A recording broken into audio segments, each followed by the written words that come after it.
Halo teman-teman, jumpa lagi dengan saya. Pada kesempatan kali ini kita akan membahas dan menjawab beberapa komentar dari teman-teman yang sudah disampaikan, baik itu pertanyaan maupun apapun yang perlu kita bahas di masing-masing kolom komentar dari video kita.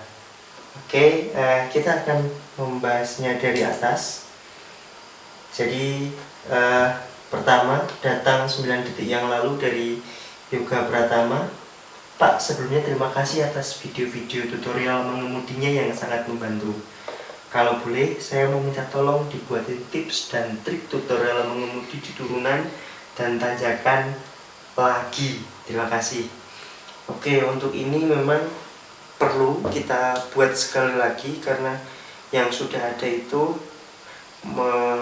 merupakan video latihannya Mbak Rita yang saya dokumentasikan. Jadi video itu bukan merupakan tutorial bagaimana mengemudi di tanjakan dan lain-lain, tetapi memang video itu adalah dokumentasi saya mengajari gitu.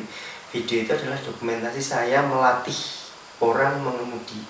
Memang yang ditanjakan sudah pernah kita buat yang tiga cara mengemudi tanjakan, itu pun masih kurang detail karena kekurangan perlengkapan waktu itu. Jadi saya hanya menggunakan satu kamera, tidak nampak bagaimana kaki itu bekerja.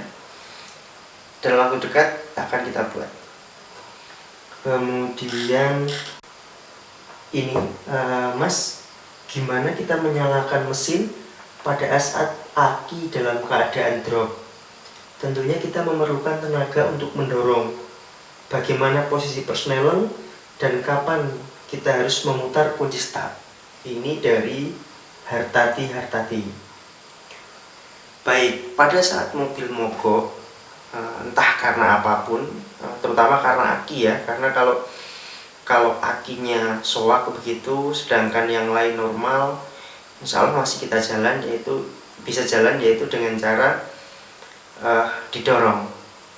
Untuk dorong ini memang ada efeknya, tapi tidak setiap hari, jadi tidak apa-apa menurut saya. Jadi pastikan kuncinya itu dalam posisi on, jadi tidak usah off dulu nanti di on kan, tidak, tetapi pastikan kuncinya dalam posisi on. Kemudian masukkan gigi tinggi ya, jadi jangan satu, jangan dua.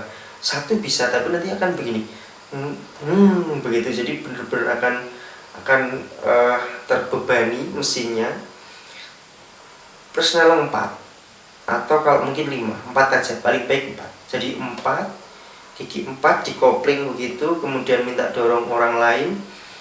Nah, begitu sudah jalan agak kenceng begitu, lepaskan kopling secara cepat. Jadi lepaskan kopling secara cepat, kemudian diinjak gas sedikit. Insya Allah itu akan nyala. Nah, jadi ini hanya dibalik begitu prosesnya. Mesin menggerakkan gearbox menggerakkan roda begitu. Nah, ini dibalik. Roda digerakkan dengan cara didorong, kemudian akan menggerakkan gearbox atau gardan. Gearbox dan gardan itu akan menggerakkan mesin sehingga akan menyala. Teknis sederhananya seperti itu, tapi caranya seperti tadi. Kuncinya harus on dulu, kemudian masuk gigi tinggi 4, kemudian dikopling lalu didorong. Setelah kondisinya kira-kira cepat begitu ya, 10 atau 20 km per jam, lepaskan kopling secara tiba-tiba dan sedikit digas. Diamkan dulu. Coba perhatikan di indikator depan itu, setelah mesin nyala, apakah logo akinya itu masih nyala.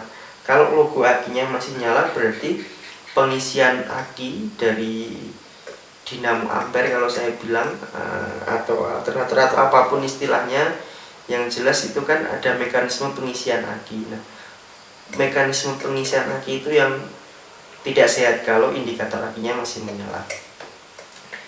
Itu yang paling penting yang ingin saya bahas malam ini. Kemudian kita kembali lagi dari atas. Mas Wahid, coba dong review Grand Livina 2008. Tidak janji, tapi segera secepat mungkin akan kita buat, karena harus mencari Grand Finance sekitar sini yang bisa kita pinjam. Mas Baik, bisa nggak kalau tutorial mengemudinya mobil yang belum injeksi atau mobil-mobil tipe lama? Ini masuk dari Jojon Soekarno 3 jam yang lalu. Sudah saya balas, itu baru saja saya pikirkan tadi sore. Jadi benar-benar tadi sore itu saya memikirkan hal yang sama.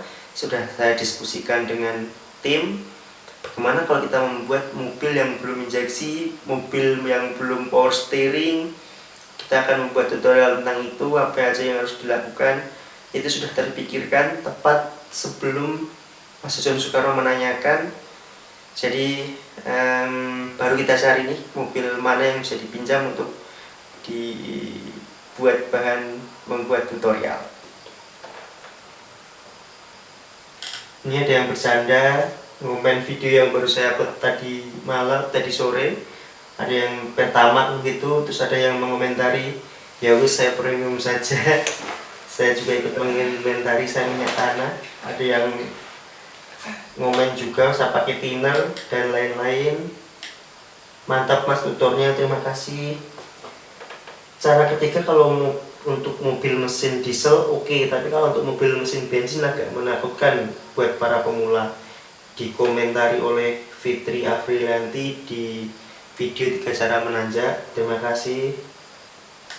Oke, dari info otomotif 1 hari yang lalu, Mas, Datsunnya pakai oli merek apa? Kalau tidak salah baru 1 kali ganti oli mobil saya itu, dia pakai merek Nissan 3 liter ya, kemasan 1 liter itu habis 3 plus ganti oli filter sekalian. Mas, share dong video yang bawa pick up. Oke, saya punya teman yang punya pick up, coba nanti dipinjam. Tapi untuk apa kalian minta ini? Mungkin buat seneng-seneng aja ya. Ayo Mas Baik ketemuan yang UNES, WK ini orang UNES ini pasti siap. 1 hari yang lalu saya juga di UNES di Patemon. Kapanpun saya siap ketemuan, main ke rumah aja, bisa ngobrol-ngobrol bareng. Sementara itu dulu, mantap Mas Baik videonya. Seandainya jalan perbukitan masuk gigi apa di Videomatic L atau 1 atau 2 kalau perbukitan? Oke, begitu dulu, baterai sudah drop. Sampai jumpa di pertanyaan dan jawaban yang lain. Saya namakan seri ini pertanyaan dan jawaban, tidak question and answer, karena bahasa Inggrisnya belibet, jadi lebih mudah pakai bahasa Indonesia, pertanyaan dan jawaban. Teman-teman yang pertanyaannya melalui komentar tidak segera saya jawab, balas di komentar, itu karena alhamdulillah channel ini pertanyaannya sudah banyak, sehari bisa ratusan pertanyaan. Kalau saya jawab satu persatu bisa lama, dan ini akan saya pilih mana pertanyaan yang saya prioritaskan untuk dijawab di video-video pertanyaan dan jawaban. Sampai jumpa, terima kasih. Oh ya, please like and subscribe jika kalian belum jadi subscriber video ini. Bye bye.